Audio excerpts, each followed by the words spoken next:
If you're watching this video, it's either magte-take ka ng exam, may kakilala ka magte-take ng exam, may kilala kang gusto mong mag-take ng exam, or nag-exam ka na dati pero nakalimutan mo na, or hindi mo lang talaga masyadong sineryoso. So, pag-usapan na natin ito.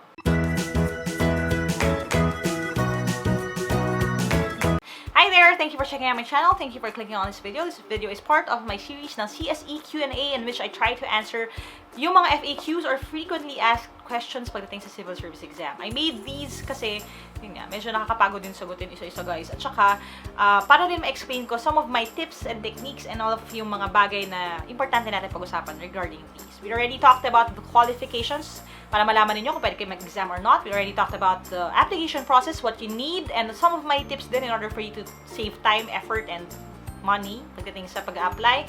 And also yung ating discussion on whether you should take the sub-professional level or the professional level exam. Now today we're going to talk about the coverage ng exam and some of my advice din and saka yung mga topics na kailangan nyo maging solid on entering itong bagong review season and exam season. Now, let's talk about the topics na common sa parehong exam. So, sa professional level exam and professional level exam, you can expect math, language, and general information. Now, regarding sa difficulty or level of difficulty ng questions, people have always told me mas madali daw ang mga questions sa sub-professional level, which is expected kasi sa sub-professional, you can only go up to clerk lang pagdating sa work. Pero pag professional level exam, pwede ka nang umakyat hanggang dun sa mga matataas na positions or at least higher positions. So, syempre, mas expect natin na mas difficult yung mga questions sa professional level exam. Now, isa-isahin natin siya. Sa math, usually, ang number ng questions dito sa topic na to ay nagdi-differ from time to time. Depende sa kung anong test booklet na makukuha ninyo at kung ano ang ihip ng hangin sa Civil Service Commission ng time na yon. Usually, ang range ng questions ay 40 to 50 items dito sa math. Now, sa math, you can expect questions about operations, PEMDAS, fractions, exponents, word problems, statistics, a little bit of that, a little bit of probability, tables, graphs, and all of those wonderful things pati sa geometry. Now, again, all of these questions are different from time to time. There are times na magre-report yung mga students ko maraming word problems ngayon or maraming operations ngayon, maraming fractions ngayon. All of these differ from case to case. And different din siya from booklet to booklet. If you noticed, iba-iba ang test booklets na lumalabas pagdating ng exam. And ibig sabihin nun, yung katabi ninyo may not have the same set of questions that you have. So all of these things are different. Ang importante is for you to be prepared for anything na pwede nilang ibato sa inyo. So I already covered a lot of those sa aking mga videos, so go ahead and watch those to catch up. I'm making more, so make sure that you're subscribed and hit the bell icon para wala kayong ma-miss. Now, sa language naman, you can expect questions on vocabulary, so start reading up kasi that's the only way for you to increase your prowess pagdating sa language. Every day din sa Team Lyqa na Facebook page, www.facebook.com/Team Lyqa, I post a new Merriam-Webster's Word of the Day doon that you can look at and study and maybe use as a sentence throughout the day para malagdagan yung vocabulary ninyo. I also have students na nagsasabi na, Coach, actually pati dun sa description or sa definition ng word of the day, marami na akong natututunan. That's good. Okay? Kasi importante is at least you add one new word sa inyong vocabulary. It's also known na may mga words daw doon sometimes na ipopost ko na lumalabas din sa exam. So that's extra helpful for you guys. Now, after ng vocabulary, you can expect grammar problems. Yung grammar problems don't just come in the form of fill in the blanks. Yes, may fill in the blanks pero hindi lang yon. So sentence correction is very important din for you to know your grammar kasi sometimes akala natin no error yung sagot, yun pala meron. So that is the reason why I talk a lot about grammar rules and all of these homonym horrors na tinatawag kasi ito yung mga words na usually nagkakamali tayo kasi because of Philippinism or yung mga nakasanayan na natin, akala natin tama, yun pala, mali. So, I already covered some of those and I'm also going to talk about that in my new videos really soon. Another thing you have to prepare for is reading comprehension. Now, this is a time killer. Sa civil service exam kasi hindi kailangan na sobrang smart mo, okay? Ang kailangan dito is someone who can manage their time well. Kasi yung inyong 100 plus questions, 150, 130 questions, ay kailangan ninyong matapos sa loob ng limited amount of time, around 2.5 hours or less, depende sa proctor. So, ang kailangan talaga is time management. And pagdating sa reading comprehension, you may encounter long passages mahaba yung article, tapos 3 lang yung tanong.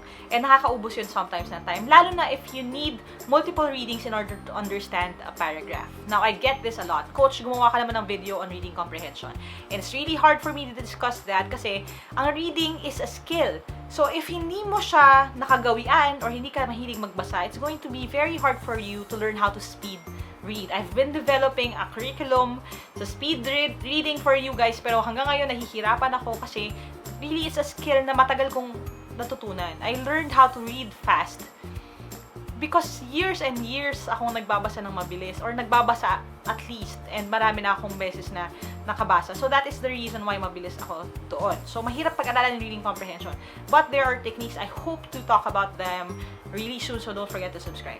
Now, again, pagdating sa English, ganun din ang range ng items, usually 40 to 50. Depende yan sa sitwasyon. Ngayon, dun sa general information, this is the topic sa civil service exam that I pay the least attention to. I don't pay that much attention to it when I teach sa review classes. I don't pay that much attention to it. It's even dun sa Facebook page natin. Now, let me talk about that and the reason why. Okay?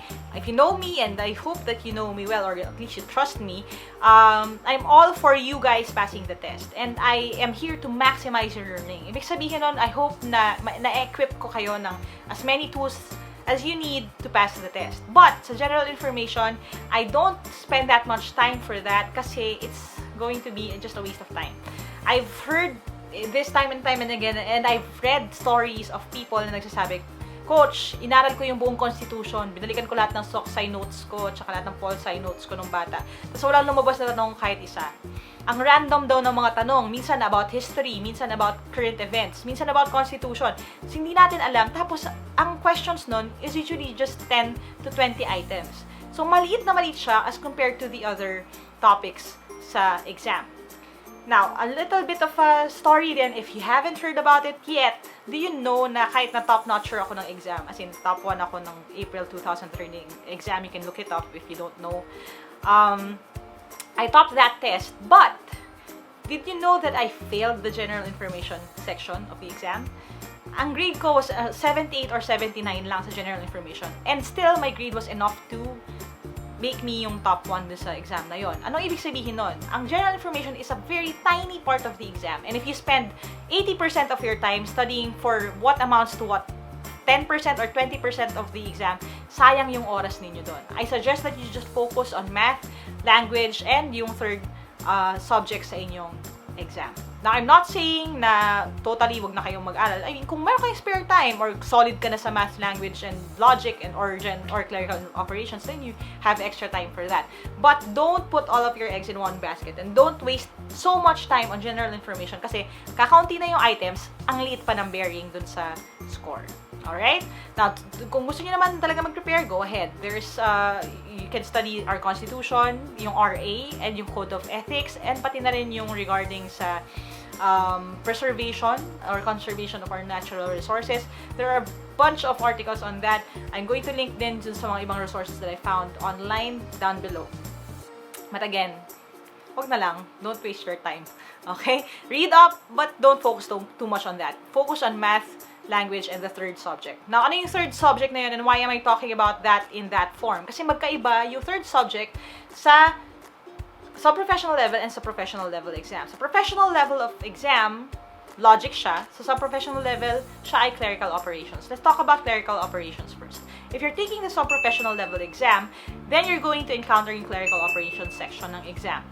Now, ang sabi sa akin ng students ko, and by research din, because I didn't take the sub-professional level firsthand, diretso na kasi ako sa professional level, ang sabi nila lumabas daw are filing rules. Most of it ay yun. Filing rules is basically alphabetizing names, addresses, or company names, or anything like that. I already made a video on that before, so I'm going to ask you then to go ahead and find that to know kung ano yung tips doon. I already talked about alphabetizing names. I'm going to make yung alphabetizing din ng addresses really soon. That is something that you need to understand kasi may lumalabas na ganyan tanong sa clerical operations if you're taking the sub-professional level exam. Another topic na lumalabas ay yung roles daw or duties of a clerk. So that is something that you can research by yourself, then learn about it read about it kasi kailangan din siya. Kasi technically, ang sa professional level ng exam is designed only for people na mag-clerical work pagdating sa government. Now, yung doon naman sa professional level exam, ang kanilang third subject is logic or analytical reasoning or logical reasoning, kung ano man ang gusto nyo itawag doon. And yung topics doon ay mas malaki ang bearing sa exam than the others. Usually, okay, and when I took the exam, it was that way. Yung logic ang pinaka-maraming tanong nung ako yung nag-exam. Around 50 items din siya. So, 30 to 40 ang ibang subjects, 40 to 50 ito. So, that is also the way I designed my reviewers para mas marami kayong practice time. So, logic questions, you can expect a number of different topics. Okay, nandiyan na yung word analogy, number sequence. Doon na rin pumapasok yung mga logic puzzles like the magic locker question which I discuss exclusively sa live at sa online review program. Meron na rin data sufficiency questions, yung mga if all boys are bad. Okay, and Joe is a boy, is Joe bad? Yung mga ganong klaseng tanong, lumalabas yan doon sa logic section. Lumalabas din dyan yung assumptions and conclusions, which is a hot topic na lagi nire-request sa akin. But again, I'm sorry I couldn't teach it here sa ganitong format kasi I teach that exclusively sa live kasi it takes a lot of time for me to explain that. So, yun yung mga asahan ninyong probably lalabas sa exam ninyo if you're taking the professional level exam sa civil service.